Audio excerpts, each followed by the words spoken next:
Cómo las heridas de la infancia afectan tu amor propio.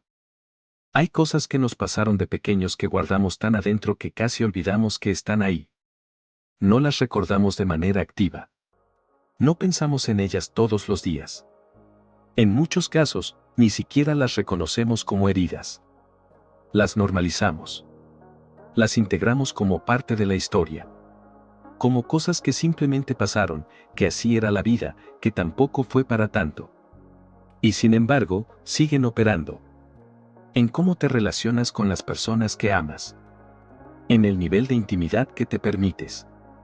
En cómo reaccionas cuando alguien te critica, cuando alguien se aleja, cuando alguien te da un amor que se siente demasiado fácil, demasiado incondicional, demasiado diferente a lo que aprendiste que era el amor.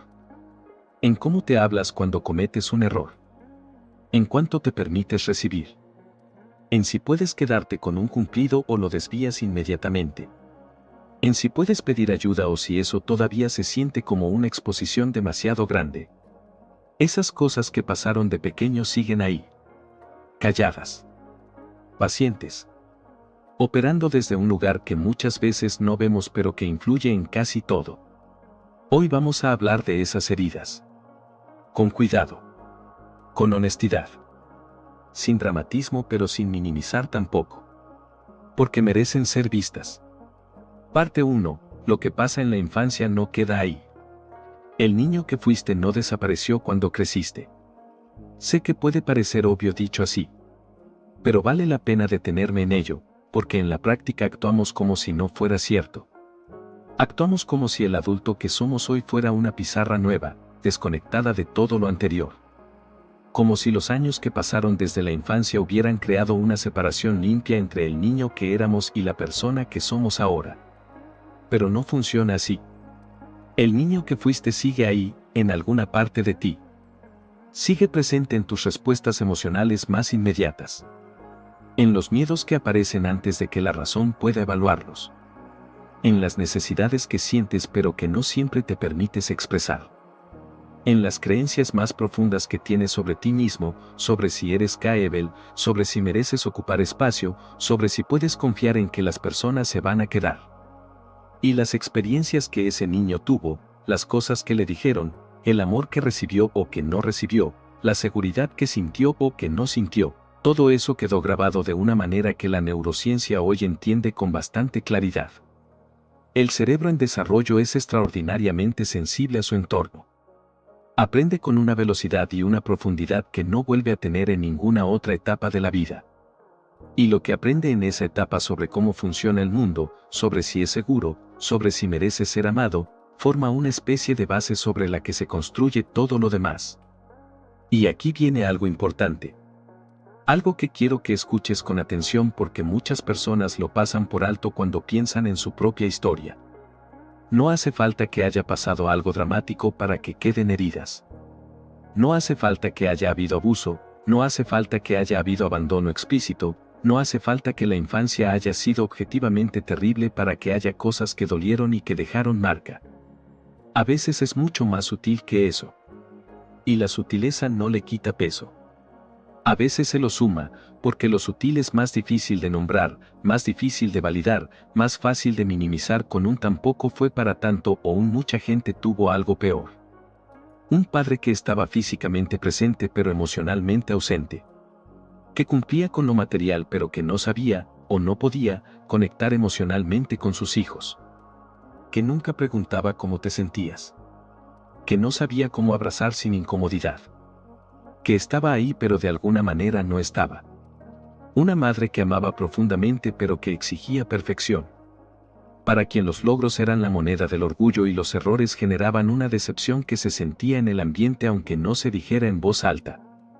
Un entorno familiar donde mostrar vulnerabilidad no era seguro. Donde llorar era señal de debilidad. Donde los problemas emocionales se ignoraban o se descartaban. Donde aprendiste muy pronto que ciertas cosas era mejor guardarlas adentro.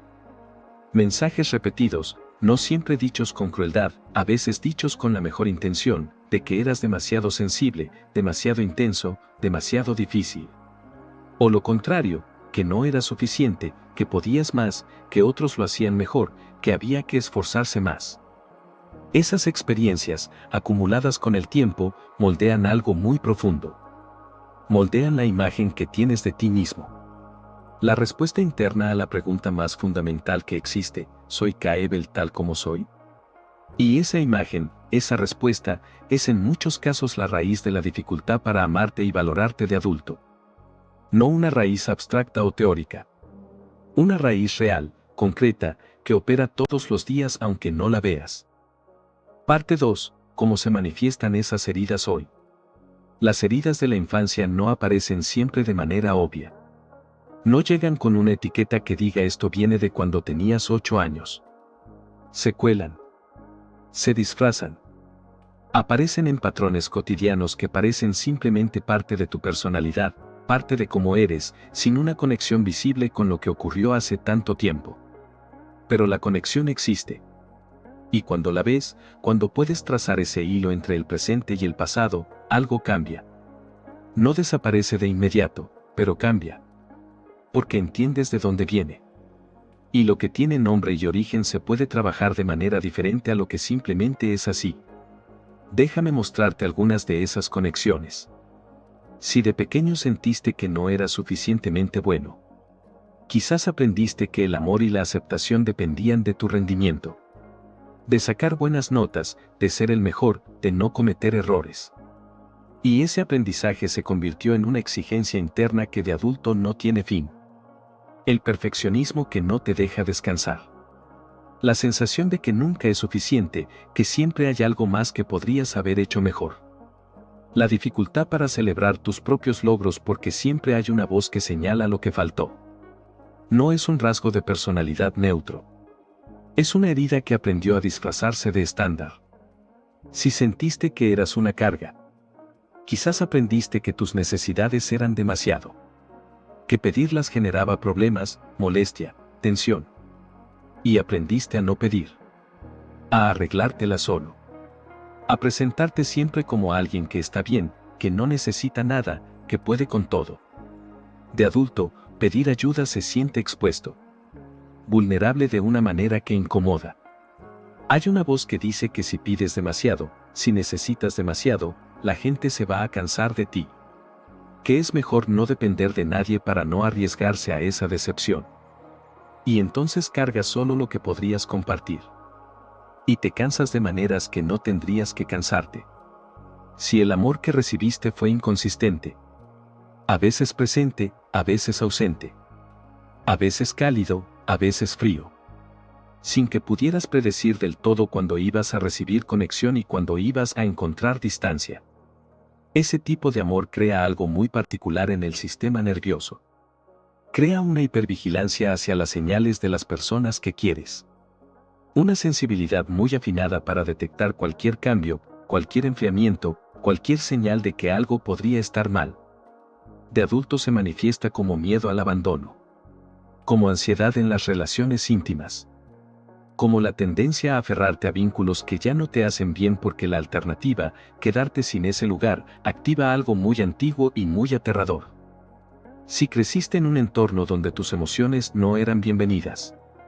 Donde llorar era exagerado, donde estar triste era débil, donde el enojo era inaceptable y la alegría excesiva era molesta, aprendiste a desconectarte de lo que sentías.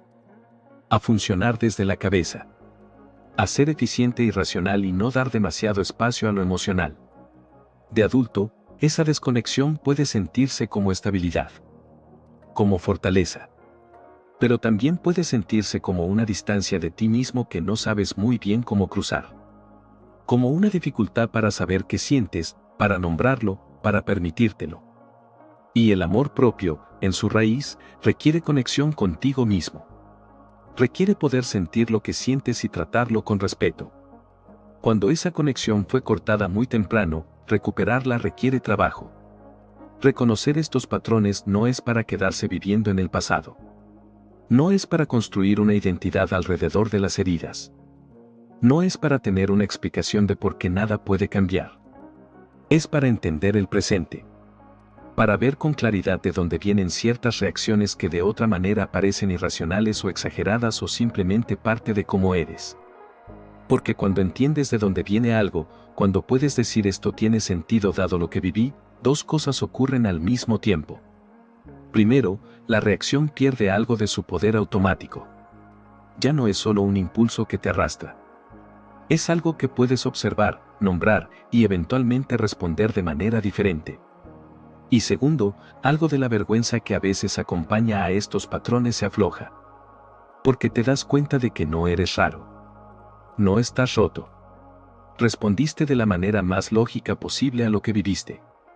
Y eso merece comprensión, no juicio. Parte 3. El camino hacia la sanación.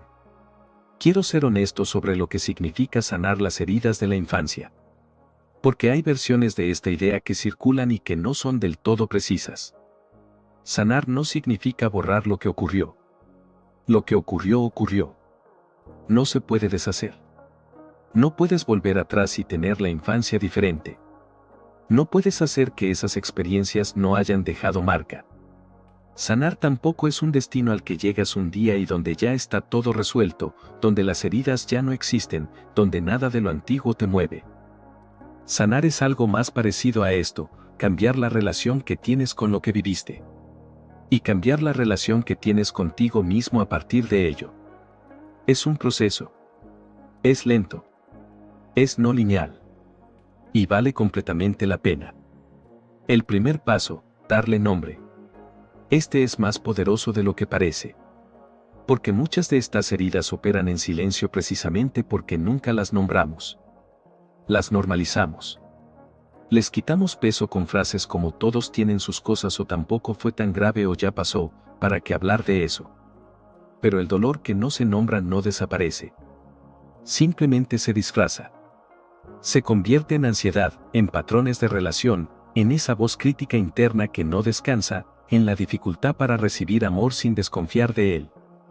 Darle nombre significa permitirte decir, aunque sea en silencio, aunque sea solo para ti, esto me afectó. Lo que viví dejó una marca. No tengo que minimizarlo para que sea válido. Eso, simplemente eso, ya es un acto de honestidad contigo mismo que abre algo. El segundo paso, darte la compasión que quizás no recibiste. Esto requiere un poco de explicación, porque la palabra compasión a veces genera resistencia. Puede sonar a victimización, a quedarse en el papel de quien fue dañado, a no asumir responsabilidad. Pero eso no es compasión. La compasión genuina no te mantiene atrapado en el pasado. Te libera de él. Significa mirar al niño que fuiste, con todo lo que vivió, con todos los recursos que tenía o que no tenía, con todas las decisiones que tomó para sobrevivir emocionalmente en el entorno que le tocó, y decirle, hiciste lo que pudiste. Con lo que tenías. En el contexto que te tocó. Y eso fue suficiente. No para absolverte de la responsabilidad adulta de trabajar en tus patrones, sino para soltar la carga adicional de la vergüenza. De creer que algo en ti estaba fundamentalmente roto desde el principio. De cargar con la culpa de respuestas que fueron adaptaciones inteligentes a situaciones difíciles. El niño que aprendió a no pedir ayuda porque pedir generaba problemas no estaba siendo débil. Estaba siendo inteligente dentro de su entorno. El niño que aprendió a ser perfecto para recibir amor no era un ansioso sin control. Estaba respondiendo racionalmente a las reglas que le habían enseñado. Y tú también. En cada patrón que hoy reconoces como limitante, hubo una lógica. Hubo un momento en que esa respuesta tenía sentido. Darte compasión significa reconocer esa lógica sin quedarte atrapado en ella. El tercer paso, convertirte en el adulto que ese niño necesitaba. Este es, para mí, uno de los conceptos más poderosos en todo el trabajo de sanación interior. El niño que fuiste necesitaba ciertas cosas que quizás no recibió. Necesitaba que alguien le dijera que era suficiente tal como era. Que sus emociones eran válidas. Que podía pedir sin miedo. Que el amor no iba a desaparecer si tenía un mal día. Que no tenía que ser perfecto para merecer ser querido. Nadie puede volver al pasado y darte eso. Pero tú, hoy, como adulto, puedes empezar a dártelo. Puedes ser la voz que le dice que es suficiente, en lugar de la que siempre señala lo que falta. Puedes ser quien valida lo que siente en lugar de quien lo descarta. Puede ser quien pide ayuda cuando la necesita, quien establece límites, quien se trata con el respeto y la gentileza que quizás nunca aprendió a exigir. Eso es amor propio en su forma más profunda y más activa. No una emoción que simplemente aparece. Una práctica. Una decisión repetida de tratarte hoy como merecías ser tratado desde el principio. Sobre buscar apoyo profesional. Necesito decir esto con claridad y sin rodearlo de demasiadas palabras. Hay heridas que son muy profundas. Hay patrones que están muy arraigados. Hay cosas que no se pueden trabajar completamente solos, no porque uno sea débil, sino porque el trabajo requiere un tipo de acompañamiento que no podemos darnos a nosotros mismos. Un buen terapeuta, alguien con quien haya genuina conexión y confianza, puede ser el acompañante más valioso en este proceso. No para decirte qué hacer ni para resolver las cosas por ti, sino para ayudarte a ver lo que no puedes ver solo. Para sostener el proceso en los momentos en que se hace demasiado pesado. Para ofrecerte una relación que, en sí misma, puede ser parte de la sanación. Buscar ese apoyo no es un signo de que estás roto. Es un signo de que te tomas en serio. De que lo que llevas dentro merece atención profesional, no solo fuerza de voluntad. Lo que te pasó de pequeño no es tu culpa. No elegiste el entorno en que creciste. No elegiste a las personas que te criaron. No elegiste las experiencias que te formaron. Eras un niño, con los recursos de un niño, en un mundo que los adultos construyeron y que tú simplemente habitaste. Nada de eso es tu culpa. Pero lo que haces con eso de adulto, eso sí es tu responsabilidad. Y quiero que escuches esa palabra, responsabilidad, no como una acusación sino como lo que realmente es, una capacidad. La capacidad de responder. La capacidad de no quedarte determinado por lo que ocurrió. La capacidad de hacer algo diferente aunque lo diferente sea difícil y aunque nadie te haya enseñado cómo. Eso no es una carga adicional. Es una oportunidad. Quizás la más importante que tienes. La oportunidad de convertirte en el adulto que el niño que fuiste necesitaba. De darte hoy lo que entonces no tuviste. De construir desde adentro la base que el entorno no supo o no pudo darte. No de golpe. No perfectamente. No sin retrocesos ni sin días difíciles. Pero sí de manera real. Sostenida. Tuya. Y eso, en sí mismo, es un acto de amor propio de los más profundos que existen. No el amor propio de las frases bonitas. El amor propio del trabajo real. Del que mira lo que duele sin apartar la vista. Del que dice, esto ocurrió, me afectó, y voy a hacer algo con ello. Del que decide, una y otra vez, que merece sanar. Ese eres tú. Ese puede ser tú. Gracias por estar aquí. Por la valentía de escuchar esto hasta el final. Nos vemos en el próximo.